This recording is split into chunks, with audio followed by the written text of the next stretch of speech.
तेज रफ्तार खबरों के बाद अब आइए आगे बढ़े। इस वक्त की बड़ी जानकारी आपको हम दे दें, अयोध्या से जुड़ी हुई है। अयोध्या में सियासत के बीच आज बीजेपी का डेलीगेशन पीड़ितों से मुलाकात करेगा, जिसके बाद डेलीगेशन अपनी रिपोर्ट बीजेपी नेतृत्व को सौंपेगा। ये जानकारी सामने आ रही है। और बीजेपी के डेलीगेशन में बाबूराम निषाद, यूपी सरकार में मंत्री नरेंद्र कश्यप और राज्यसभा सांसद संगीता बलवंत शामिल हैं। तो आज पीड़ितों से मुलाकात करेगा भारतीय जनता पार्टी का ये डेलीगेशन। कहा जा रहा है अयोध्या में तमाम सियासत और सियासत के बीच में ये बड़ी जानकारी आपको दे रहे हैं।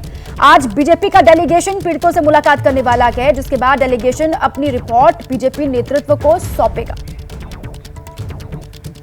बीजेपी विधायक वेद प्रकाश गुप्ता से बात की है मेरे सहयोगी संजय त्रिपाठी ने, आपको सुनवाते हैं। भारतीय जनता पार्टी के विधायक वेद प्रकाश गुप्ता इस वक्त अस्पताल गए थे, पीड़िता से मुलाकात की है। क्या कह रही पीड़िता, क्या जो कल कार्रवाई हुई है मोहित खान के खिलाफ में, जो उसकी संपत्तियां बुलडोजर से गिराई गई हैं, उस कार्रवाई से वो संतुष्ट है? जो चल रहा है सब कुछ, देखिए, माननीय मुख्यमंत्री योगी आदित्यनाथ जी के नेतृत्व में प्रदेश में गुंडा माफिया बदमाश के साथ यही कार्रवाई होगी। और निश्चित रूप से मैं कल वहाँ भी गया था जो घटना स्थल थी, और उनकी माता जी से मिलने के लिए, और वहाँ पर उस क्षेत्र के लोग बहुत खुश हैं इस बात को लेकर कि उस माफिया के साथ वो भू माफिया भी है। उसने वहाँ तमाम तालाबों पर, ज़मीनों पर कब्जे कर रखे हैं। उनको गिराने का काम बुलडोजर के द्वारा अवैध किया जा रहा है। और जो बचा हुआ है उसमें कोई बैंक भी है, तो बैंक को नोटिस दिया गया 3-4 दिन में वो खाली कर दें, तो उस बिल्डिंग को भी गिराएंगे जो उन्होंने ग्राम समाज की ज़मीन पर बना रखी है। विपक्ष का ये कहना है कि सरकार को तब याद आती भूमाफिया की या ऐसे तत्वों पर कार्रवाई की जब कोई घटना होती है। अभी तक तो सब कुछ आराम से चल रहा था। देखिए, ऐसा है कि ये कहने की बात है, अभी लगातार 7 वर्ष की सरकार में माननीय मुख्यमंत्री जी ने हर जगह जहाँ इस तरह के कब्जे हुए हैं वहाँ भू माफियाओं के द्वारा कर हजारों बीघा ज़मीन छुड़ाई है, वापस ली गई है। तो ये उनके पास कुछ कहने के लिए है ही नहीं। निश्चित रूप से कार्रवाई हो रही है, कार्रवाई होगी। और इस बात को इस प्रदेश की जनता अच्छी तरह जान रही है कि इस सरकार में, योगी जी की सरकार में, भारतीय जनता पार्टी की सरकार में कहीं भी गुंडा माफिया बचने नहीं पाएंगे। और जो समाजवादी पार्टी का चरित्र है उसके बारे में मुझे कुछ कहने की बात नहीं है। आप फैजाबाद के हैं, इसी क्षेत्र के समाजवादी पार्टी के नेता पवन पांडे हैं। उनका कहना है इस पूरे मामले में नार्को टेस्ट किया जाना चाहिए और ये पता लगाया जाना चाहिए कि क्या घटना हुई थी और किसने की है। मैं कहना नहीं चाहता था, लेकिन आपने प्रश्न पूछ लिया तो मैं कहना चाह रहा हूँ कि वो जो माननीय पवन पांडे जी हैं, ये सब उन्हीं के चट्टे बट्टे हैं, उन्हीं के साथी हैं। ये उन्हीं के लोग हैं? हाँ, ये बड़ा आरोप लगा रहा है। हाँ बिल्कुल है ही है। इसीलिए कि समाजवादी पार्टी उनको प्रोटेक्ट कर रही है। हाँ बिल्कुल कर रही है। अच्छा, एकदम। क्या वो घटना पे सवाल खड़ा कर रहे हैं कि घटना ही नहीं हुई है? तो अब वो तो ये करेंगे, और उनके पास है क्या? वो इतनी बड़ी घटना उस बच्ची को देखें, उसकी अभी आपको देख के दया आ जाएगी। वो 12 साल की बच्ची है और जिस प्रकार से उसके साथ दरिंदगी की गई है, वास्तव में वो शब्दों में उसका बयान नहीं किया जा सकता। चलिए, बहुत शुक्रिया हमसे बात करने के लिए। भारतीय जनता पार्टी के विधायक वेद प्रकाश गुप्ता हैं, महिला अस्पताल से बाहर निकल रहे हैं, पीड़िता से मुलाकात हुई है। आरोप लगा रहे हैं कि ये जो कृत्य करने वाले लोग हैं वो कहीं ना कहीं समाजवादी पार्टी से जुड़े हुए हैं। उन्होंने सीधा आरोप पवन पांडे पर भी लगाया कि ये सारे के सारे आरोपी उन्हीं के साथी हैं। कैमरामैन प्रेम सिंह के साथ संजय त्रिपाठी, एबीपी न्यूज़, अयोध्या। तो बड़ी जानकारी आपको हम दे रहे हैं। संजय ने बात भी की है, बीजेपी के विधायक हैं वेद प्रकाश गुप्ता। उन्होंने सीधे सीधे समाजवादी पार्टी को कटघरे में खड़ा किया कि आरोपियों को बचाने में लगी है समाजवादी पार्टी। बीजेपी ये कह रही है मोहित राजू पवन पांडे के करीबी हैं, ये कहा जा रहा है उनकी ओर से भी, और बीजेपी यही दोहरा रही है बार बार। आइए, संजय त्रिपाठी मेरे साथ जुड़ चुके हैं सीधे अयोध्या से, उन्हीं का रुख करते हुए।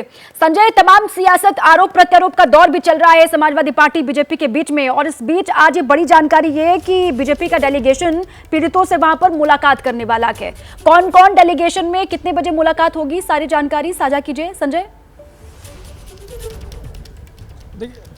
देखिए, राज्यसभा के 2 सांसद हैं, एक तो बाबूराम निषाद हैं और दूसरा संगीता बलवंत है, और तीसरा नरेंद्र कश्यप जो उत्तर प्रदेश सरकार में पिछड़ा वर्ग कल्याण मंत्री हैं। वो तीनों लोगों का डेलीगेशन आएगा अभी से थोड़ी देर बाद। और मेरे ठीक पीछे जो महिला अस्पताल देख रही हैं आप, यहीं पर जाएगा जहां पीड़िता भर्ती है, जहां उसका उपचार चल रहा है। वहां उससे मिलेंगे, उसका हालचाल जानेंगे, जो कार्रवाई हुई है उससे वो संतुष्ट है या नहीं है, या फिर वो कुछ और चाहती है, वो सारी बातें उससे समझेंगे, करेंगे।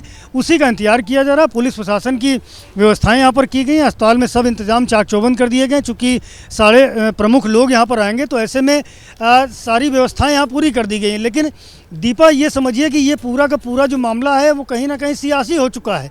समाजवादी पार्टी से जुड़ा हुआ है मोहित खान, और इसलिए भारतीय जनता पार्टी के लोगों को बड़ा मौका मिल गया है समाजवादी पार्टी पर हमला बोलने के लिए।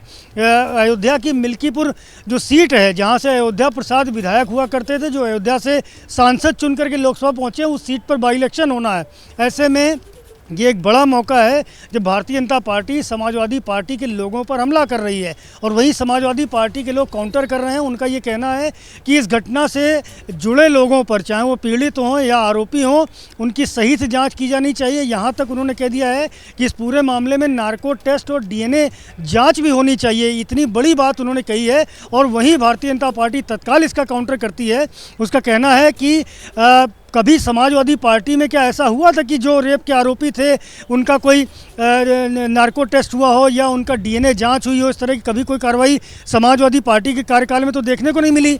अब जब बलात्कारियों पर योगी सरकार कार्रवाई कर रही है तो समाजवादी पार्टी उनके पक्ष में खड़ी हो गई है, क्योंकि सपा नेता से जुड़ा हुआ मामला है। ऐसे में समाजवादी पार्टी पूरी तरह उनको प्रोटेक्ट करने पर आमादा है। तो कुल मिलाकर के वार प्रतिवार चल रहा है दोनों ही पार्टियों के बीच में। बहरहाल इस बीच में डेलीगेशन अभी थोड़ी देर में आएगा, वो पूरी बात करेगा, पीड़िता से, उनके परिजनों से मिलेगा, साथ ही साथ जो अस्पताल के इंतज़ाम है वो भी देखेगा, उसकी सुरक्षा व्यवस्था की भी बात करेगा, उसका भी जायजा लेगा और समझेगा कि कहीं ऐसा तो नहीं कि सुरक्षा को खतरा हो पीड़िता की। तो इन सब बातों को देख करके, समझ करके और पीड़िता से बात करके, परिजनों से बात करके पूरी रिपोर्ट सरकार को देगा, और उसके बाद आगे की कार्रवाई होगी। जी बिल्कुल ठीक है, पूरी रिपोर्ट तैयार की जाएगी, उसके बाद केंद्रीय नेतृत्व को वो रिपोर्ट सौंपी जाएगी। संजय, आप रहे हमारे साथ, लौटूंगी मैं आपके पास।